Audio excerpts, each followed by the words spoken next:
Welcome to சுகிரின் சுவை.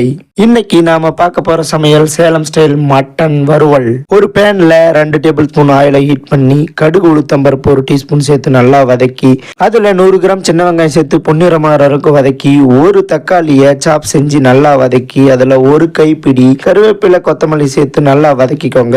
அப்புறம் வேக வச்ச மட்டனை நல்லா சேர்த்து ஒரு தடவை கிளறி விட்டு 1 டீஸ்பூன் உப்பு, 1/2 டீஸ்பூன் மஞ்சத்தூள், 2 டீஸ்பூன் மிளகாத்தூள் சேர்த்து ஒரு 5 நிமிஷத்துக்கு நல்லா வதக்கி விட்டு தேவையான அளவு தண்ணி சேர்த்து 6 விசில் விட்டு வேக வச்சு எடுங்க.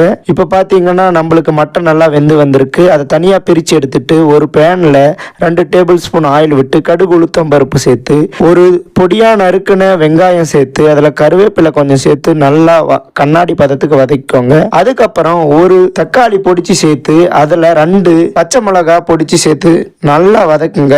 தக்காளி சாஃப்ட் ஆன அப்புறம் வேக வச்ச மட்டன் சேர்த்து அதில் தேவையான அளவு உப்பு, 1 teaspoon pepper powder, 1 teaspoon chilli powder, 1/2 teaspoon garam masala சேர்த்து எண்ணெய் பிரியற வரைக்கும் நல்லா வதக்கி கொடுங்க.